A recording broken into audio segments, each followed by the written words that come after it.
我没关系啊，你也不知道。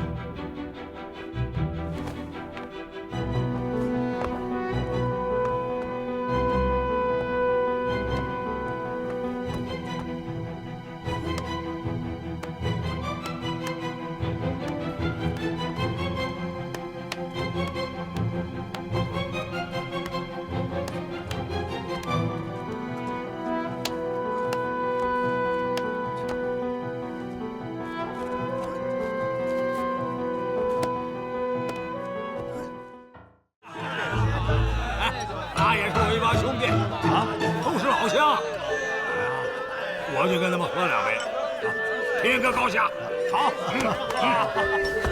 高进，扶着过来。慢点，慢点。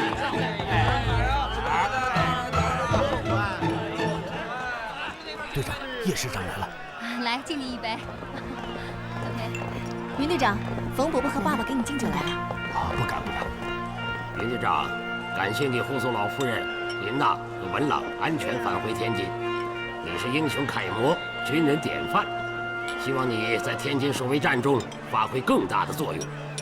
是。云队长，再多道谢的话也表达不了我心中的感激之情。云队长一路上的关心照料，你的救命之恩，我们永远记在心里。林娜，年轻气盛，给你添了不少麻烦，你别记在心里。老夫人说的哪里话？这都是我应该做的。奶奶，我们俩现在已经和解了，是好朋友了。知道。云队长，不多说了，谢谢你。好。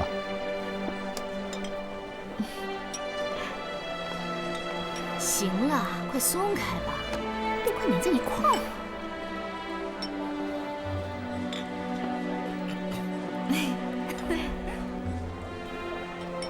云队长，站在你面前的不是长官，而是一个儿子，一位父亲。感谢你救出了我的母亲和女儿。赴汤蹈火，在所不辞。好，我敬你和小分队的弟兄。哎，咱们大家一起吧。预备。是。你见过这样的国军吗？好啊，果然是军纪严明。来，弟兄们，干杯！哎，等一下，长官，还有我呢。高队副，来，小姐，来，干杯！干！谢谢长官。好了，大家请坐，多吃多喝啊！好，坐，多吃点啊。过去。哎，一会儿我过来找你，咱们继续喝酒。好，走吧。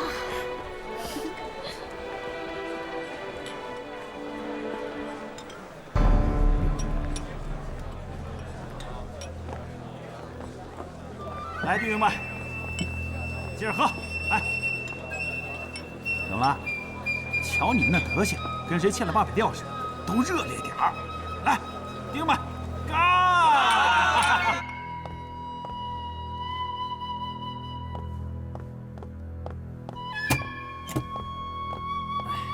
长官。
什么事？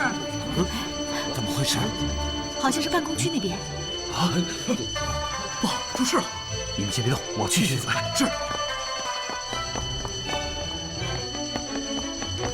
快！队长，怎么回事？有人闯进办公室，快去请市长。是。爸爸，怎么回事啊？难道是办公室出事了？市长！市长！市长！有人闯入办公室。什么？快去！出什么事了？有人闯入办公室。办公室有什么？城防工事图放在保险柜上。快去看看！走。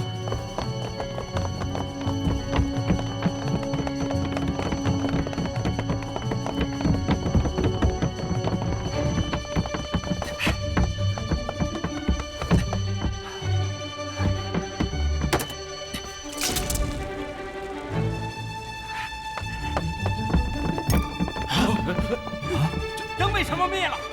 我立刻去查。师座，怎么回事？办公室的警铃突然响了起来，肯定是有人打开了保险柜，触发了警报器。把门打开。是。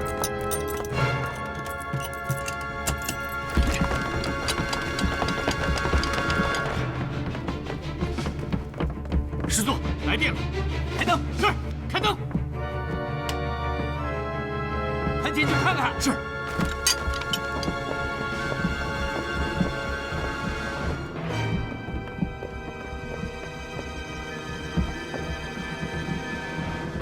师座，没人。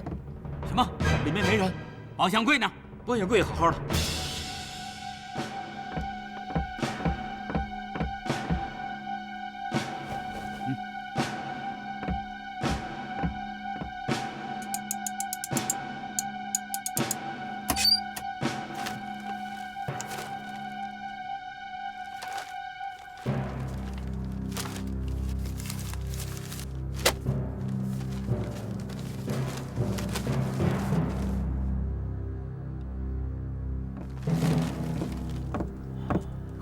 怎么样？真是怪哉！城防图好好的，保险柜也没人动过，为什么会响起警铃呢？是他。谁？林建民，一定是他。跟我来。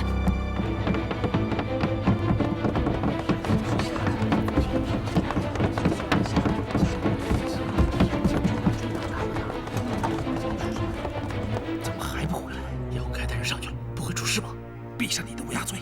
对付，文文老来了，怎么办？多多几倍，热闹起来！是。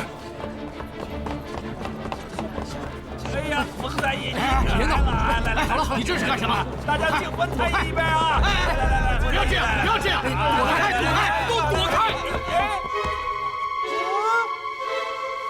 冯三爷，干嘛发这么大脾气啊？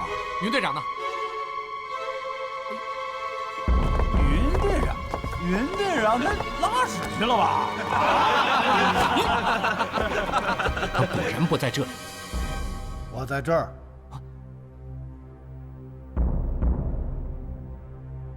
啊，云队长，你在这儿啊？是啊。哦，跟叶小姐说两句话。怎么？冯参议找我？嗨，我和冯参议找你就是想给你敬杯酒啊！对。我刚刚看到冯参议从楼上跑下来。是。楼上出什么事了？为什么响警报？哦，有人闯入叶师长的办公室，企图偷盗保险柜。偷盗保险柜？是啊，刚刚恰好云队长不在这里。你这话说的奇怪，刚才云队长不是说过吗？我们在说话。琳娜，你刚刚和云队长一直在一起吗？什么叫一直在一起？就是警铃响过之后。是的。看起来，冯参议又在怀疑我。嗨，云队长这话是从何说起啊？看你们二位跑下来的速度，不像是敬酒，倒像是要来抓犯人。而且冯参议的态度和问话，说的更是再明白不过了。嗨，云队长您多心了。马上就知道了，马上知道了。叶叔叔，爹，查清楚了吗？孙副官刚刚检查过，是闸箱的电线短路，触发警报器，造成停电。哦，孙副官，确实吗？已经让电工检查过了，就是这个原因。怎么，文郎，你还有什么要说的？刚刚看你和黄处长风风火火的离开，似乎是发现了什么。啊，没有没有，我只是有一点怀疑。哦，怀疑什么？没什么，现在已经打消了。好了好了，一场虚惊，没事了，大家继续吧。冯参议有些失望。云队长说笑了。黄处长，啊，我们过去吧。好。云队长可能不太清楚，在天津这块地方，对冯公子不敬的人是不会有好下场的。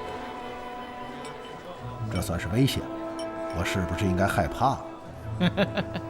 咱们走着瞧吧。啊，好，行。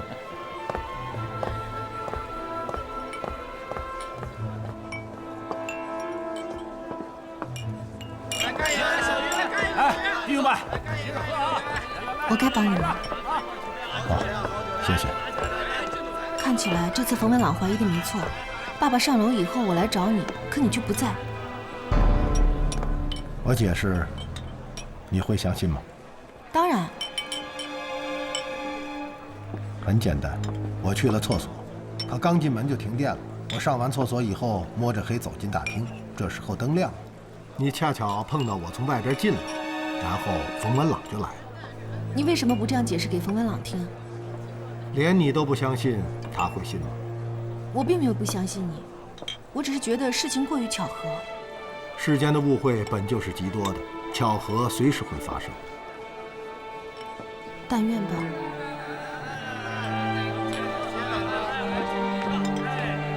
哎呦，这心话说不完呢。你可真不愧是当记者的好材料。为什么？专捡不该出现的地方出现。这个地方我为什么不该出现呢？好了，既然你已经出现了，就没什么该不该的。哎，美琪小姐，你知道有一种东西叫电灯泡吗？当然知道。高对付，你是说我是电灯泡吗？行了，别贫了，我们走吧。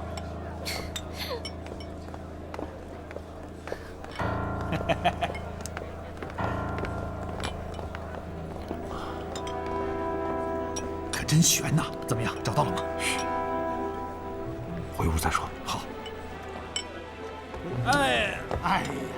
你说是你啊，不让你喝这么多酒，你非好，来，快扶高就回去啊，扶他回去啊！行了，走了。哎呀，好，走吧。来，敬诸位一杯，干了啊！哎，怎么了？没什么。不对，你肯定有心事。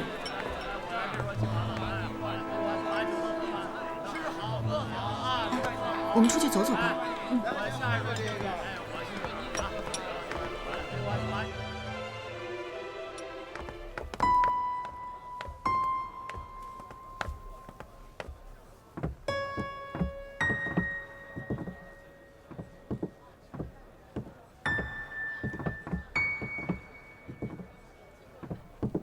琳娜，你究竟怎么了？你觉得云建明这个人怎么样？怎么会这么问啊？你就回答嘛。睿智精明，善于掩饰，城府很深。之前我并没有感觉到，可是今天怎么了？当警铃响起的时候，他恰巧不在客厅内。你怀疑是他潜入了叶伯伯的办公室？冯文朗一直怀疑，他不是真正的新六军云建明，而是共产党的谍报员。共产党？之前我并没有相信过，可今天的事情让我感觉到冯文朗的怀疑有些道理。琳娜，你不会是想举报自己的心上人吧？你要想清楚了，现在可是戡乱时期，焦总和侦缉处的特务，连一个发牢骚的小贩都给枪毙了。共党谍报这个罪名如果安在于建明头上，那可是要掉脑袋的呀！我知道，我当然知道，所以刚才冯文朗问起，我就对他撒了谎，说云建明一直和我在一起。这就好，关键时候你还不糊涂。琳娜，其实我觉得共产党也挺好的呀，你没有听说吗？共产党的部队秋毫无犯，深得老百姓的喜爱，和国民党的部队烧杀抢掠、到处抓丁，形成了鲜明的对比。坐。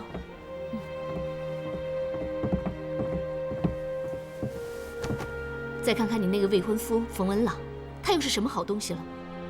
仗着他爹是老蒋的嫡系，在天津横行霸道，颐指气使，不仅公然倒卖军需物资换取黄金，还在罗斯福大道上开了一家金行，专门做买空卖空、投机倒把的骗人勾当。那些天津的正经商人都快恨死他了。再说他那个朋友黄云龙，更是一个不折不扣的刽子手，欺男霸女，草菅人命，无恶不作。他们两个人在一起，狼狈为奸，沆瀣一气，说一句不好听的，简直就是天津一霸。文朗怯懦窝囊是不假，可是他天生胆小啊，怎么会做出这种事情呢？哼，天生胆小，那是在你面前装出来的。不会吧？他为什么装这个？琳娜，你就是太天真了。一个天生胆小的人，怎么会怀疑别人是共党谍报呢？琳娜，你一定要认清他们的真面目，不要被假象所迷惑。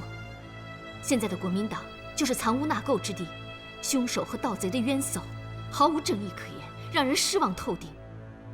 你再看看东北，再看看眼下的平津，老蒋蹦跶不了几天了，你和叶伯伯也该给自己找条后路了。你说的有道理，而且我听说北平的副长官也在暗中与共产党联系，准备和平起义呢。真的？我也只是听说而已。哦，我是不会出卖云建明的。可是，我知道你心里不舒服，是因为他对你撒谎，没有告诉你他的真实身份。其实，如果他坦诚地告诉你他的真实身份，说不定你会更爱他呢。你这个女孩子，说话一点分寸都没有。不过你说的还真对，我才不在乎他是什么身份呢。我只是觉得他应该真诚对我。你这叫自作多情。人家凭什么真诚地对你？你是人家什么人呢？如果你想让人家真诚地对你，你就得把你对人家的感受告诉他。有道理。可能是我的自我意识太强了，我总是认为我对他有感觉，他对我就应该有。这就叫一厢情愿。如果你真的喜欢他，就要把你对他的感觉告诉他，看看他是什么反应。程方图真的在这儿？你喊什么你？哎呀，太可惜了，太可惜了！你既然拿到了程方图，你为什么又给送回去了呢？拿到图纸，我能离开吗？反正他们也没有证据是你拿的呀。等风声过去了，咱们一走了之，不就结了吗？那另外2项任务呢？拿到兵力部署图，还有协助大部队拿下金刚桥，这些怎么办？哎呀，对，嗨，你瞅我这脑子。今天你看到了，警报一响，冯文朗立刻怀疑到我们身上。好在图纸没丢，否则他会放我们轻易离开吗？而且不光是他，就连叶琳娜都开始怀疑我的身份了。什么？警报响起以后，他来找过我，发现我不在客厅里。那他问你了吗？是啊。那你怎么回答的？这些已经不重要了，我能够看得出他已经对我产生了怀疑。叶琳娜可是我们的保护伞，如果连他都怀疑我们，那咱们的处境可就真的不妙了。所以啊，我们必须尽快盗出图纸，离开这里，否则暴露是早晚的事情。经过这件事儿，办公室的防守肯定会更加严密，盗图的难度就更大了。不管有多难，也要把图纸盗出来。我看这样，这些日子你摸一摸公馆的电路情况，最好能够破坏警铃的线路。好，交给我吧。慢了，再见。再见，再见。好好好。哎呀，啊，我们走了，高兴，再见。啊，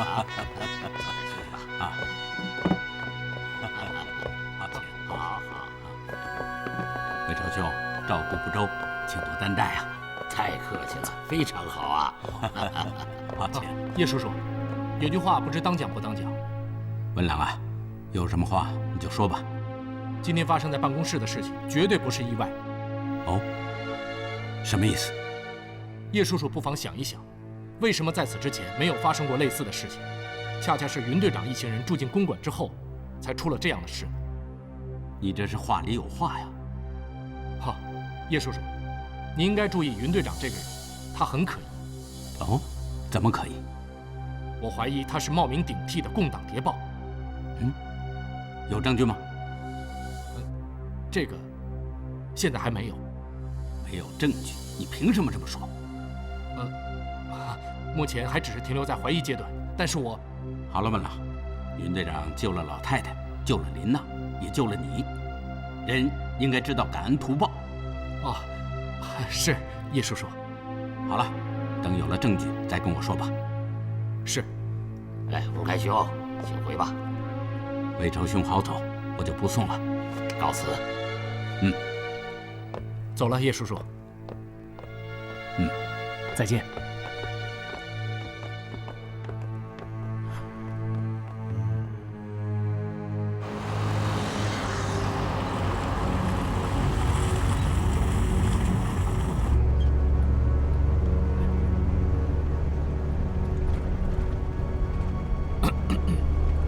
文朗，你想说什么？爹，今天晚上发生在叶红开办公室的事情，您不觉得很可疑吗？是因为电路老化，有什么可疑的？不，今晚的事情绝对没有那么简单，一定有人潜入办公室，企图盗取城防公示图。哦，是谁？云建明。云队长。我从见他第一次，就怀疑他是共党谍报。有证据吗？他冒名顶替的正是新六军特勤处的云建明少校，此人现在还活着，而且就在黄处长手中。云龙，公子说的一点不错，此人现在陆军医院。既然证据确凿，为什么不逮捕幸运呢？真的云建明被共军俘虏，一切身份证明都被假云建明取走，现在没有任何东西能够证明他的身份。原来是这样，那你怎么能够证明此云队长是假，而彼云建明是真呢？凭直觉，爹，我敢保证，绝对不会有错。总座，公子的直觉一向很准。今天我见过这个云建明，也觉得他很像共产党。事关叶红开，绝不能莽撞行事。看这样吧，你们暗中调查，一定要掌握确凿的证据。是。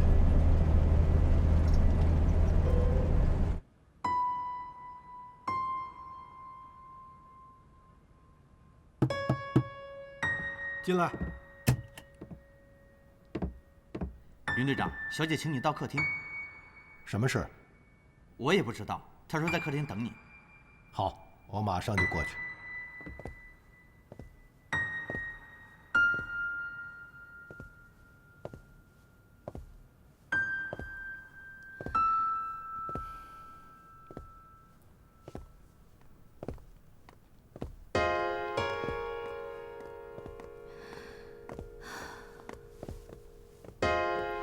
这么晚了，找我有事吗？也没什么要紧事儿，就是想和你聊聊。明天再说吧，已经很晚了。反正你也没睡啊。哈，这倒是。说吧，你想聊什么？坐下聊吧。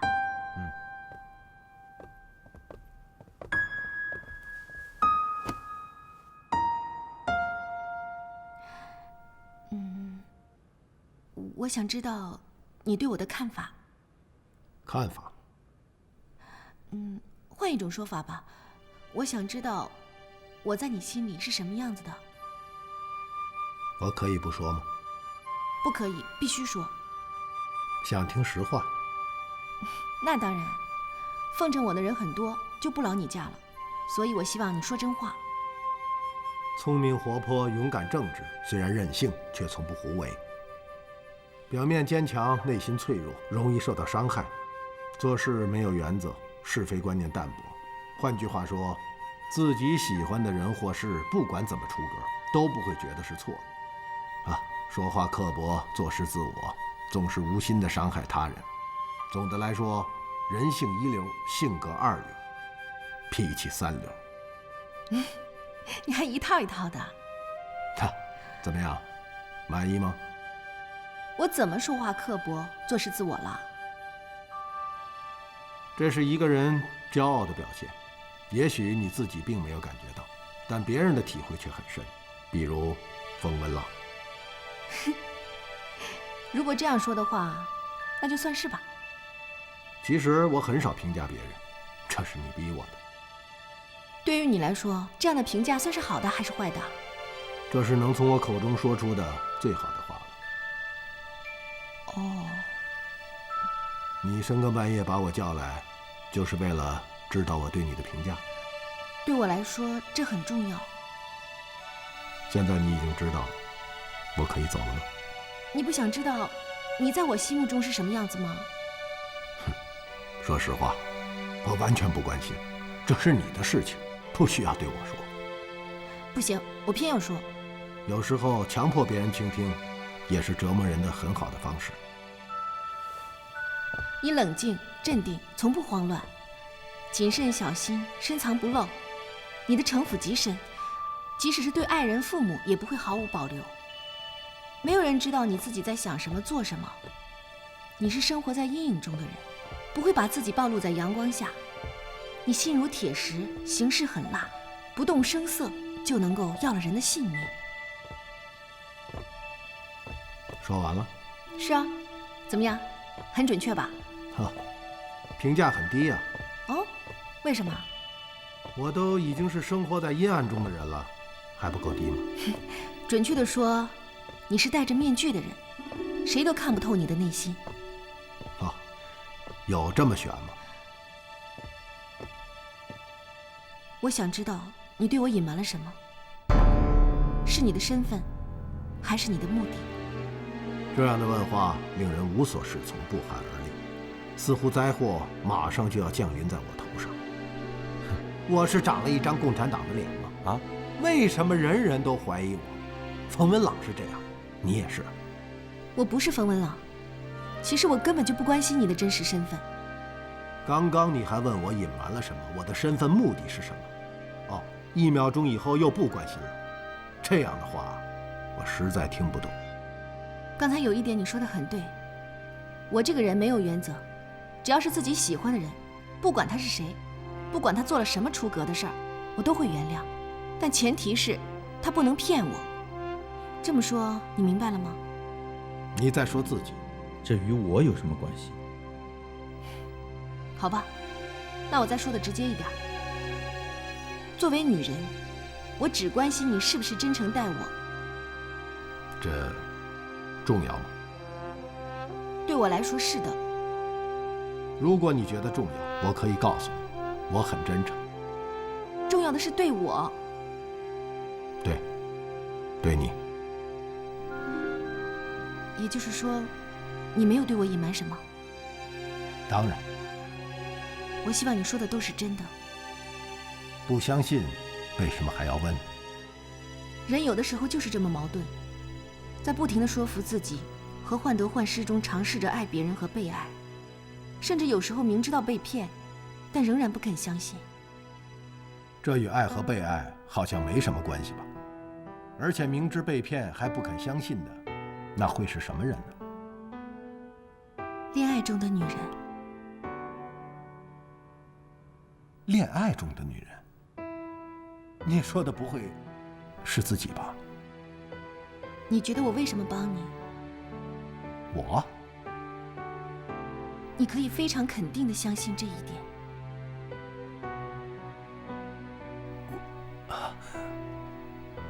我只不过是个老兵，而你是将军的女儿，我们的年纪也相差很远，而且你有未婚夫，也许你是因为对他不满，也许……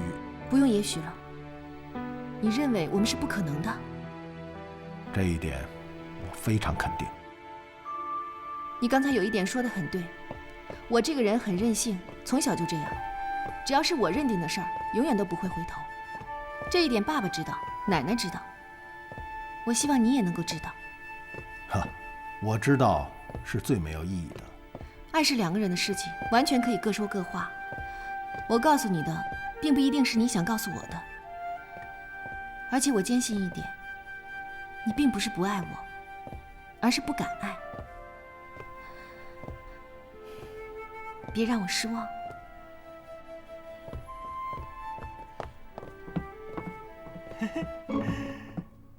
老伙计，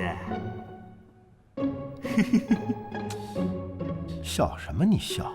哎，你说，遇到这种事儿，是好呢，还是坏呢？你说呢？看得出来，你也喜欢他，刚刚还嘴硬。你一直在偷听啊？怎么叫偷听呢？我走出来，正好听见你们说话，我就是不想听啊。这声音直往耳朵里钻呐，这明明是正常听嘛。行了行了，就知道耍贫嘴。哎，我说，你这就叫得便宜卖乖。我得什么便宜了？人家姑娘可爱你啊，其实你心里也觉得人家挺好的，只是怕对不起人家。我说的对不对呀？瞧你那副色眯眯的样子，我喜欢不喜欢他跟你有什么关系？你跟着瞎掺和什么？这怎么叫瞎掺和？我这是看老伙计的份上，帮你出个主意。瞧你那德行！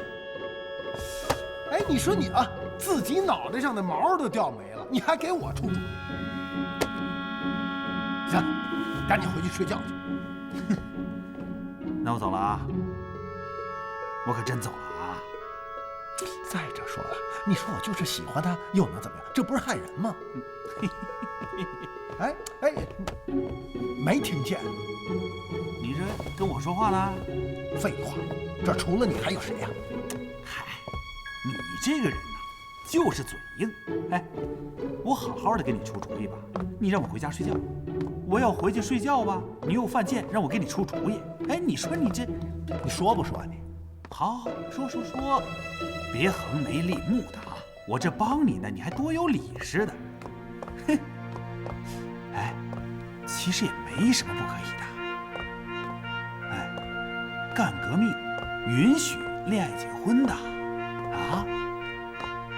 再说了，你要是真跟那叶琳娜发展成了爱人关系，说不定咱们的工作开展得更加顺利了，还没准儿有了意外收获呢。那怎么行啊？这不是利用人家吗？哎，怎么能这么说呢？你爱他是真心的吧？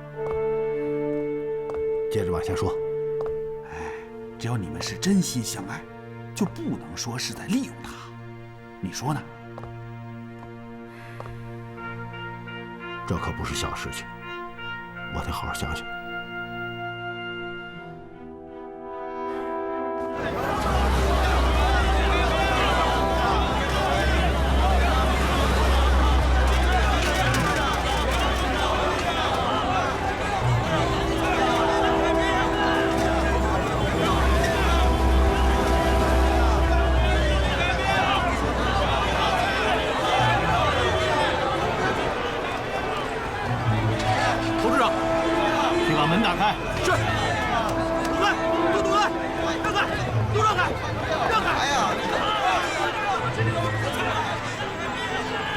天津的局势怎么如此混乱？这些败兵围住医院，想要做什么？嗨，还不是想要住院治伤吗？住在医院里面，至少能吃顿饱饭。可政府、军队哪有这么多钱给这些残兵败将？现役的还管不过来呢。所以只能任由他们闹。可这么闹下去也不是事儿，总要想个办法。能有什么办法？啊，政府不管，军队不管，这帮人呢，最后只能沦为乞丐。幸亏他们进城的时候把枪都给缴了，要不然这天津可就乱了。哼，那是你们还不够狠。要是让我来处理，就把这些废物通通枪毙，拉到城外的阵地上做掩体。现在是冬季，尸体又不会腐烂，哼，打共产党的子弹可比麻袋锯麻好用多了。哼，那是你们还不够狠。要是让我来处理，就把这些废物通通枪毙，拉到城外的阵地上做掩体。现在是冬季，尸体又不会腐烂，哼，打共产党的子弹可比麻袋锯麻好用多了。高，你的建议我一定会向司令反映的。眼下的天津人多粮少，城里天天闹饥荒，枪毙这些人还能省下不少口粮呢。公子高见啊！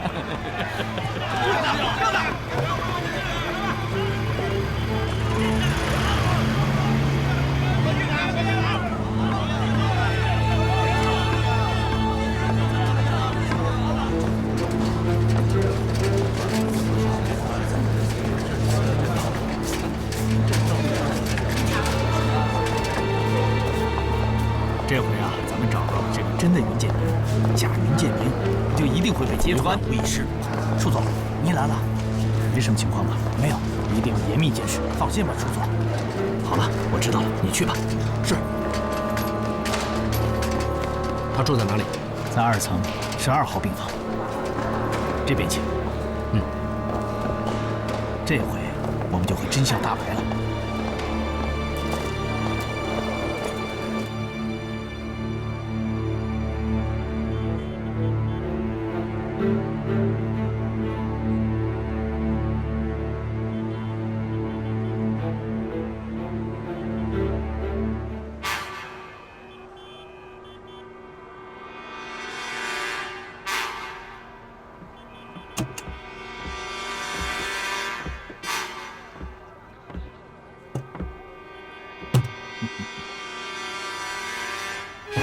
请，云少校，黄处长，冯参议，云少校，我们又见面了。冯参议，你怎么知道我在这儿？当然是黄处长告诉你。你还不知道吧？我与黄处长是莫逆之交。原来是这样，我早就告诉过你，会给你一个惊喜。啊？的确是太意外了，真想不到我们这么快又见面了。起初我以为你死在了日本人手里，可后来听林娜讲起，才知道你还是没斗过那个共党谍报，死在了轮船的通风管道中。燕双鹰，一个可怕的人。燕双鹰，这是他的真名。是的，看起来黄处长也见到他了。不错，如果真如云少校所说，此人是共党谍报，那么真的佩服他的沉着稳定，而且没有丝毫破绽。这一点毋庸置疑，黄处长应该相信我的判断吧？这是当然，再狡猾的狐狸也斗不过一个好猎手。冯公子眼光独到，入木三分，姓燕的如何变化，也逃不过你的法眼。云少校，在崇明轮上，姓燕的人多势众，而且又博取了老太太和林娜的同情，我们只能虚与委蛇。可现在情势不同了，这里是天津，我的地盘，可以说是要风得风，要雨得雨，而且我们有黄处长的帮助。他姓燕的，末日就要到了。本以为你被姓燕的害死了，没有你，此事就难办了。可没想到，天无绝人之路，你竟然奇迹般的活了下来。这也是老天要绝姓燕的原因。只要有你帮忙，他蹦跶不了几天了。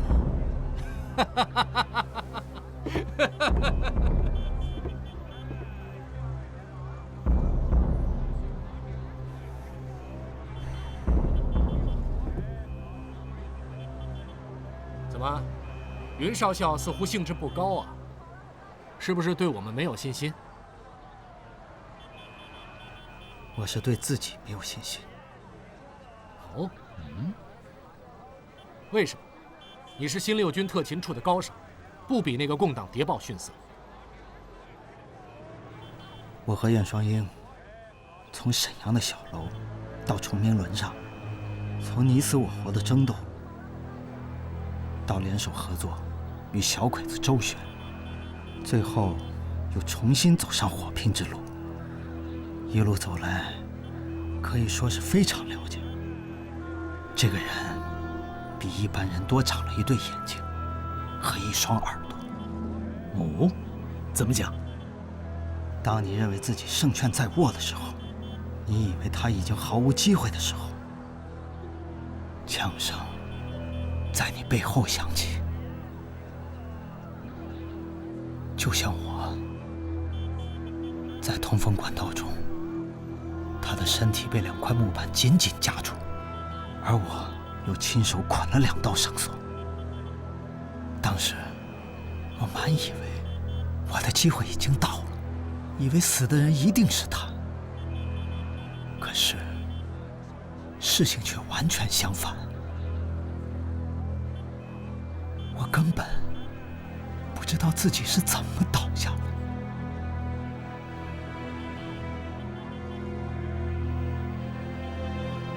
他永远会在你的身后出现，这就是他最可怕的地方。真有你说的这么神？云少校并没有夸张，我见识过他的厉害，但也并不是没有破绽。只要是人，就没有不可战胜的。你说呢，云少校？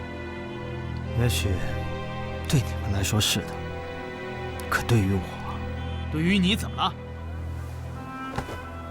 难道你不想夺回属于自己的东西？难道你就甘心让那个姓燕的冒名顶替、为非作歹？难道你就想带着一身好功夫从此销声匿迹？就因为害怕一个共党谍报会出现在你的背后？哼，有件事，希望你能明白，因为你是真的云剑明，这才有价值。否则，你不过是个被打掉番号的败兵，一个孤魂野鬼。我劝你，现在不妨站起身来，走到窗外看看。这座医院的外面，有大批像你这样的残兵败将想要住进来，可是他们不能，他们只能站在外面挥挥拳头。为什么？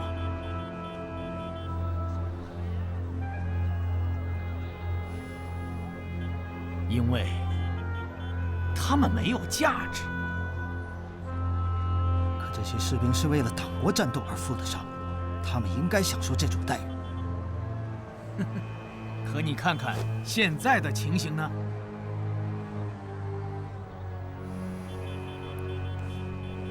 这就是炮灰的悲哀。你说的很对，这个世上有很多应该的事情，可是你不在这个应该的范畴之内。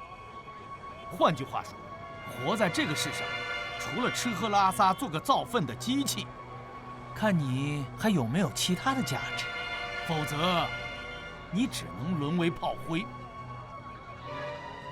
我明白了，如果没有燕双鹰，我就变成了造粪的机器。云少校，黄处长说了这么多，只是想让你明白，你应该做自己该做的事情。我们需要你。我不想夺回自己失去的吗？我不想消灭共军谍报吗？可我们面对的是我们不能够应付的。有句话说得好，千万不要去惹自己解决不了的麻烦，而燕双鹰就是我们解决不了的麻烦。当你知道这一点的时候，也许你的命已经不在了。哼，希望你能够明白，燕双鹰已经惊动了天津警备区副司令冯伟筹长官，也就是我的父亲。哦，就是他老人家命令我们彻查此事，彻底揭露燕双鹰共党谍报的身份。也就是说，我们有最高长官的支持。哼，是的。也许这一次是有意义的。好吧，那你说，我该做什么？诱饵。诱饵？是的，诱饵，引诱燕双鹰露出马脚的诱饵。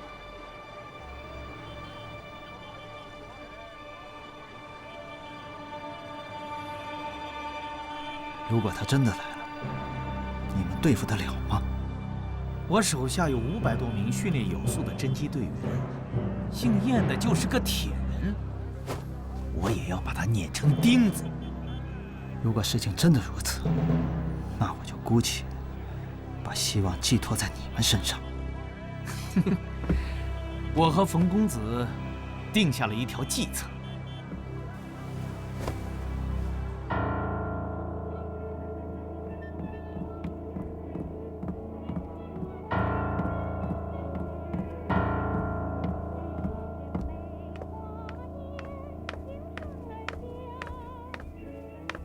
文朗，林娜，你来怎么也不打个电话？嗨，其实我来是请云队长和弟兄们到登营楼吃饭的。哦，是啊，怎么，有什么不同吗？那倒没有，只是觉得你和云队长好像没有这样的交情吧？嗨，看你说的，再怎么样，云队长救过我的命，我好歹也要尽一尽地主之谊吧。而且昨天晚宴的时候，我和黄处长都已经和他说好了。还有那个黄云龙。是啊。哦，真不明白，你为什么总是和他这种人混在一起？林娜，我发现你和美琪对黄处长有些看法。其实黄处长这个人啊，也没什么不好。一个经常与刽子手在一起的人，会是什么人呢？这不是一个不明是非的糊涂虫，就同样也是刽子手。林娜，黄处长是国军上校，怎么能说他是刽子手呢？国军上校怎么了？国军上校难道都是好人啊？你没听美琪说吗？黄云龙的侦缉队连摊煎饼果子的小贩都不放过，难道不是刽子手？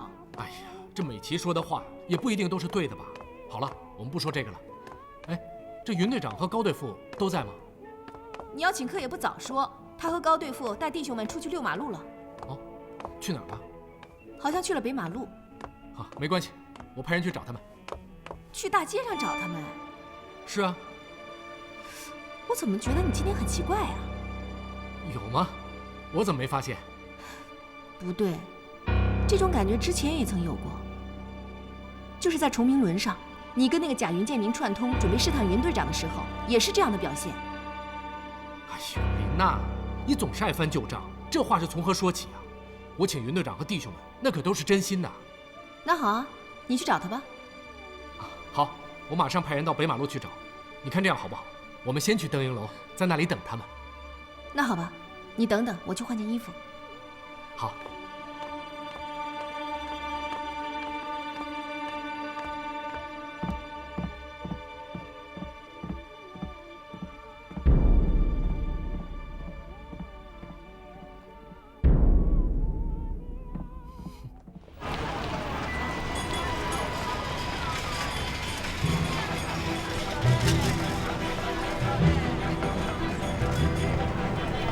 哦，你看那里，那就是通往金刚桥的北马路路口，现在封锁起来。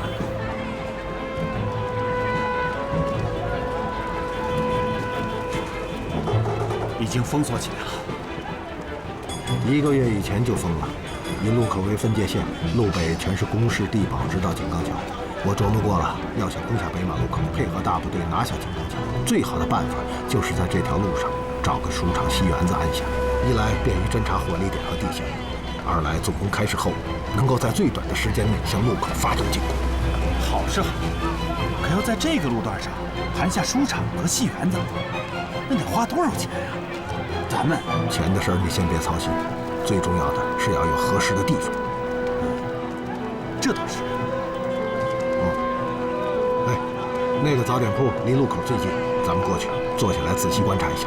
好，走。老板，过来招呼着。哎，来了。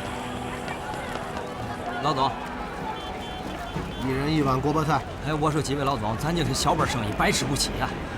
哎，谁说白吃？给你钱啊！来，拿着。谢谢老总。感情老几位不是东北来的白兵，吓死我了。东北来的白兵？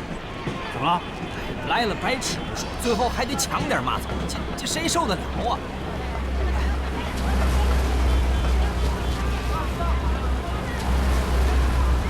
这些国民党白兵，可把天津老百姓折腾惨了。嗨，哪儿的老百姓好过呀？还不都一样？只要一天不消灭反动派，老百姓就没有一天好日子过。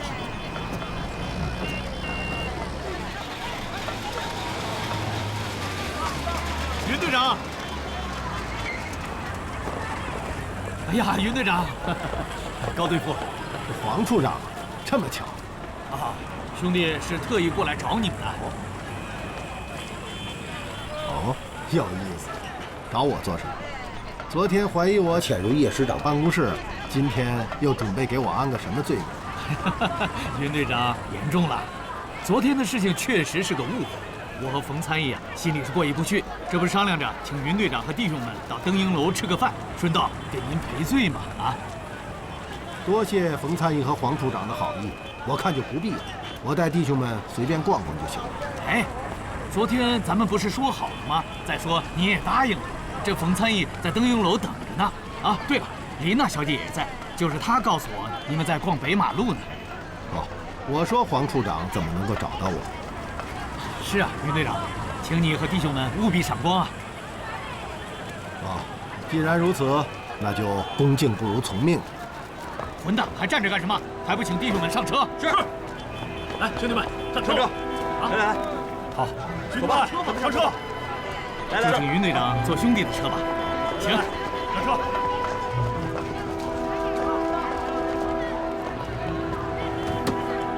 好，登英楼。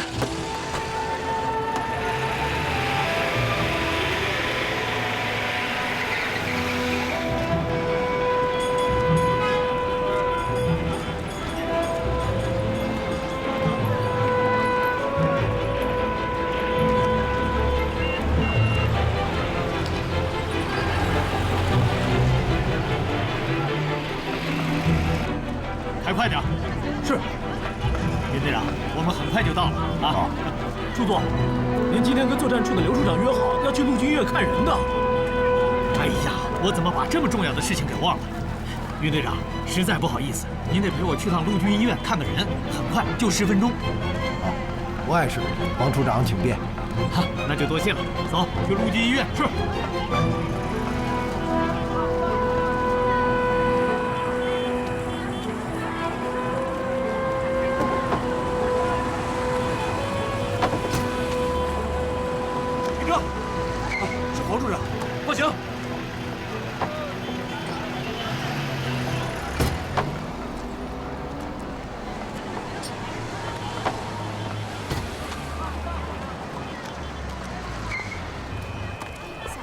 云队长，您稍等，我去看看人，马上就回来啊！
云队长，实在不好意思，让您久等了。没什么，黄处长的事情办完了。办完了，咱们走吧。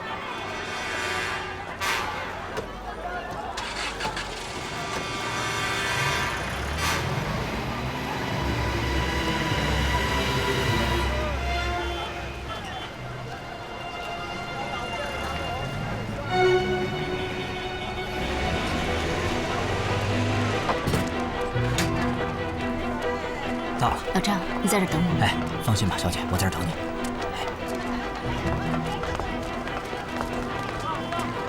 站住！干什么呢？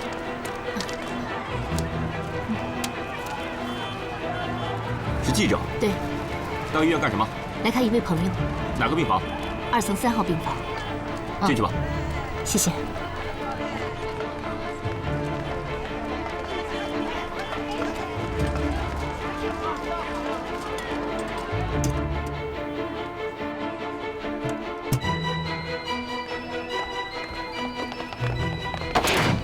闪开！闪开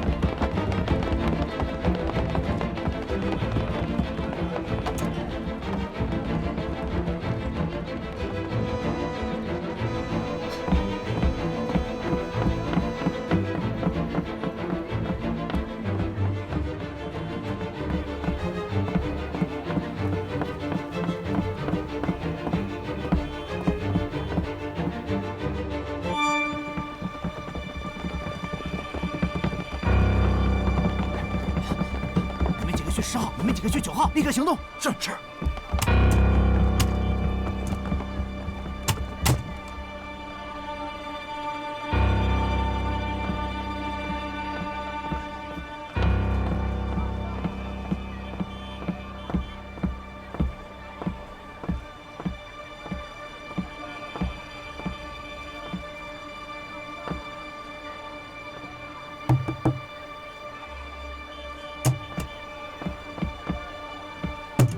蔡书记，啊，美琪来了。蔡书记，在这儿住的还习惯吗？啊，非常好，既安全又隐蔽，也不会引起怀疑。多亏你细心，安排得非常周到。就是门口有国民党宪兵站岗，接头不太方便。啊，没关系，接头可以到其他地方，那样更机动也更灵活。刚才我上楼的时候啊，看到了10几个侦缉处的特务，我还以为是冲您来的，吓了我一跳。哦。他们跑到12号病房门口，领头的鬼鬼祟祟的说了几句什么，这些人就都藏进了周围的房间里去了。这些刽子手又在策划什么阴谋？美琪啊，对这些人要时刻注意。我明白。哦，对了，叶洪开的工作开展得怎么样？有进展吗？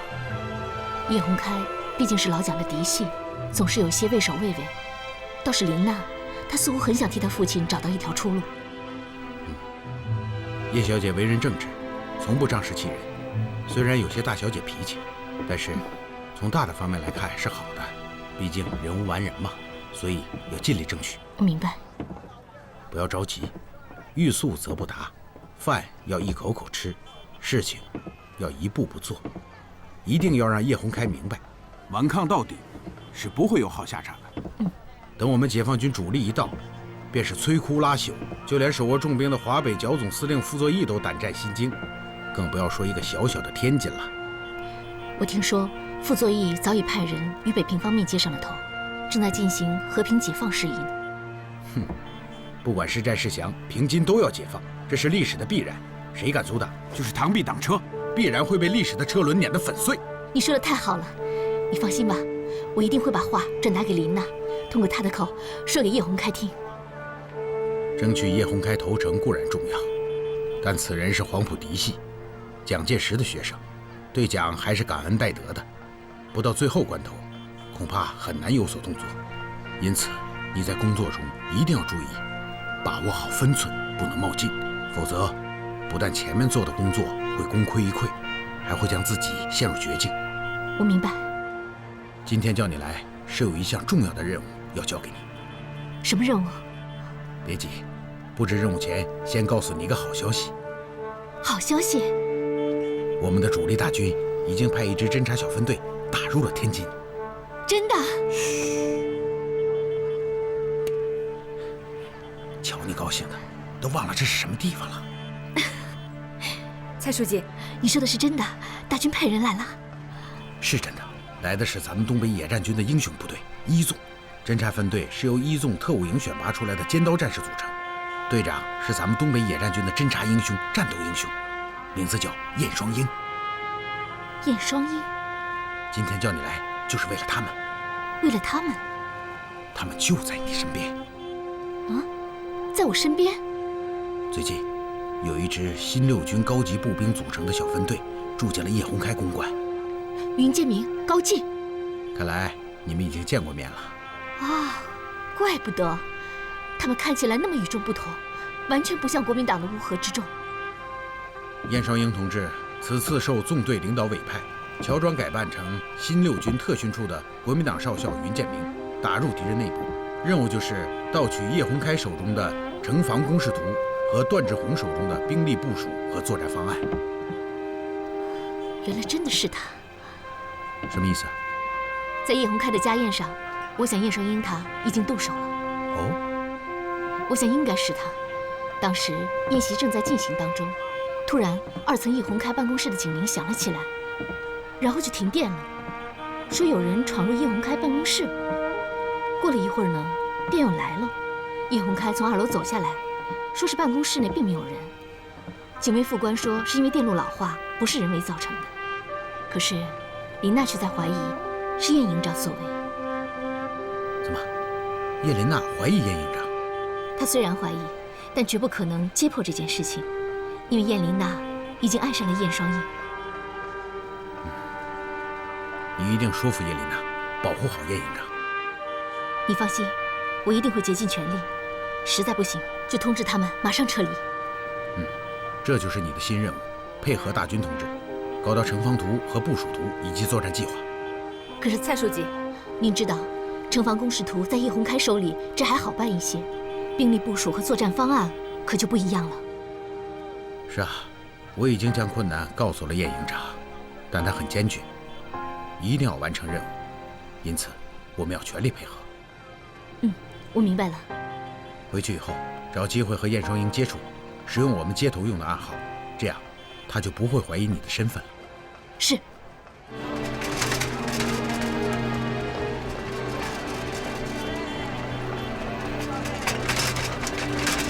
好，多谢冯公子照顾本店生意，您慢走。谢谢了，多谢老板，请回吧。哎，好。怎么样，云队长、高大夫，这里的菜还合诸位的口味吗？非常好，让冯参议和黄处长破费。哎，云队长这是哪里话？你和小分队的兄弟们救了冯某的性命，请吃一顿饭算得了什么？这话说得对，就是天天让他请客也是应该的。哪怕是把冯参议家吃穷了。冯公子富可敌国，不要说你们请客，就是再来1倍，你们也吃不穷他。哎，黄处长说笑了，那我们就先回去了。云队长和弟兄们，我来送你们。黄处长自便吧。是啊，云队长、高队副，兄弟我还有事，就先走一步，告辞了。黄处长请便。告辞。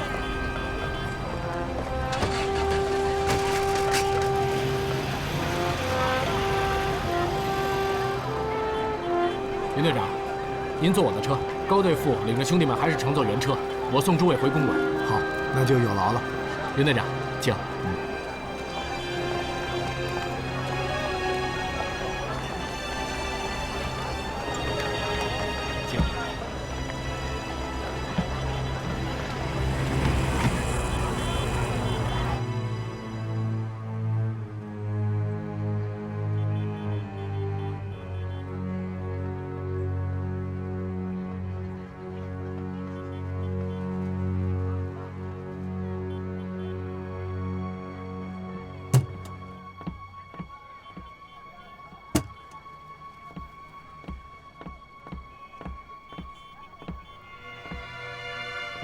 看起来他上钩了，至少有80%的把握。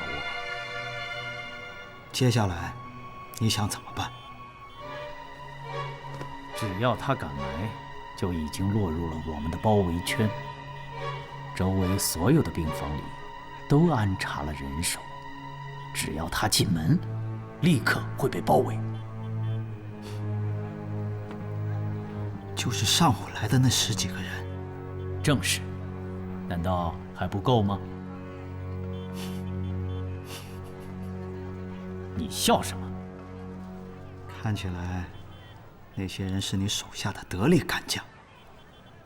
是的，怎么，云少校有什么问题吗？说句不好听的话，请黄处长不要介意。当然，请讲。如果只有那几块料，根本不需要燕双鹰，我一个人就都对付了。哦，有点意思，说清楚点儿。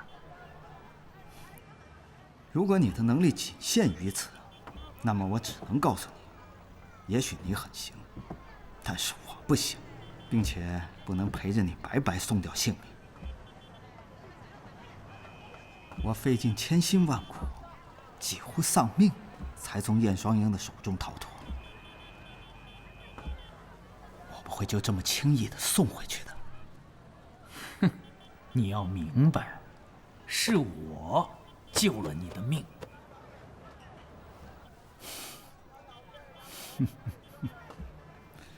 是我救了我自己的命。你不过是将我从海防堤坝送到了医院。如果没有我，你根本支撑不下去。这一点我倒不敢妄自菲薄了。在茫茫大海上，我一个人驾着救生艇漂泊了10几天，虽然身负重伤，却仍然准确地把握着方向。于是，我几乎和崇明伦同时到达天津。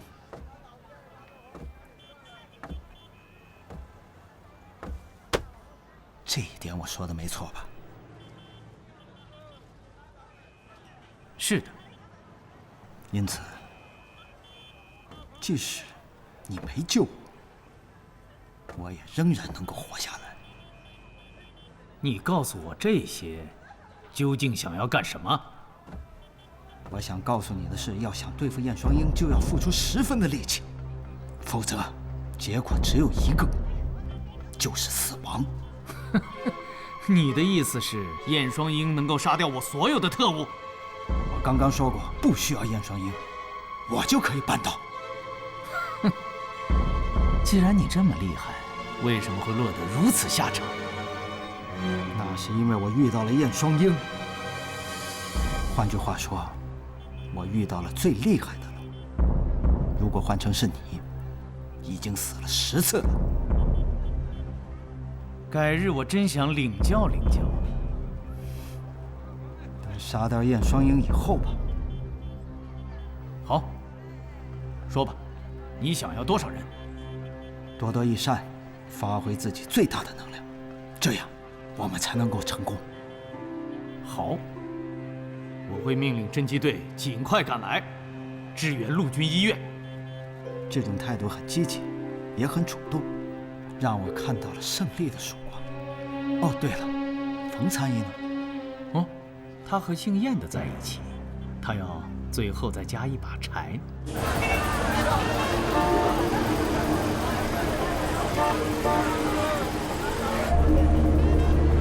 云队长，今后咱们可要常来常往，有事情尽管找我，一定不要客气。多谢冯参议。这算什么？云队长太客气。哎，对了，林娜，怎么了？还记得齐副市长？记得。怎么了？啊，昨天听爸爸说他住院了，我明天想去看看。你要和我一道去吗？住在哪家医院？看你说的，像他们这样的高级官员，除了陆军医院，还能住哪儿？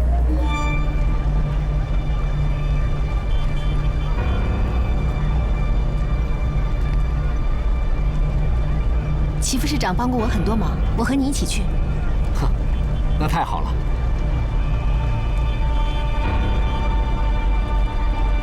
什么？你小点声。哦，云建明在这儿，你亲眼见到的？是的，在陆军医院，他也看到我了。这个云建明，这个王八蛋，可真是阴魂不散呐！一旦幸运地见到冯文朗，我们的处境立刻会变得凶险异常。哎，云建明在医院里，天津城这么大，不一定就见得着冯文朗吧？刚刚回来的路上，冯文朗对叶琳娜说，明天要到陆军医院去看一位副师长，而云建明恰恰就在陆军医院。啊，这不是雪上加霜吗？这奶奶的，一不做二不休，今天夜里潜入陆军医院，干掉云建明这小子。此人不死，我们永远不得安生。干掉这个祸害，一劳永逸。干掉这小子。哦，首先要摸清云建明住在哪间病房，还要弄清楚陆军医院的守卫情况。我看这样，我这就去趟医院侦查一下，夜里就动手。要我跟你一起去吗？你在这儿留守，如果叶琳娜找我，你就说我回老家小白楼养和里去看看。好，明白。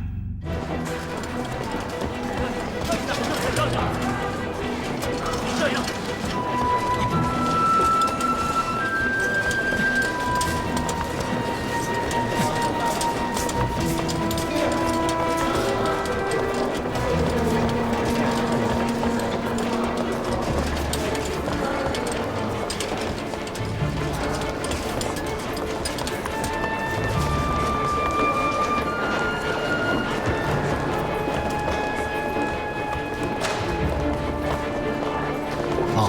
这位兄弟，长官，我插个队，打听点事儿。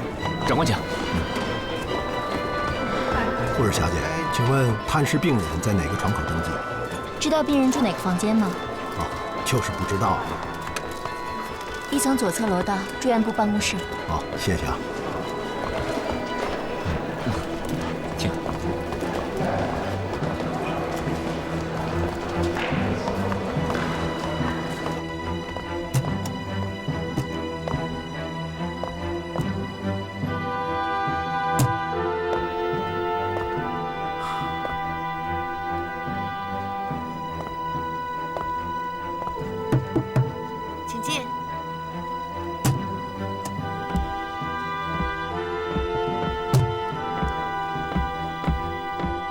护士小姐。啊，少校，有什么事吗？哦，我来看一位受伤的战友，可不知道他住在哪个房间。请问你是哪个部分的？我是新六军特训处的，现在是301室。哦，是301室的。你叫云建明？是的。哦，那你要看谁？我要看的战友也叫云建明，和我的名字一模一样。有意思，你们两个叫同一个名字啊？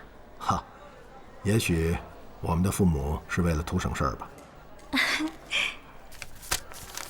哦，对了，这个云建明也是隶属新六军特训处的。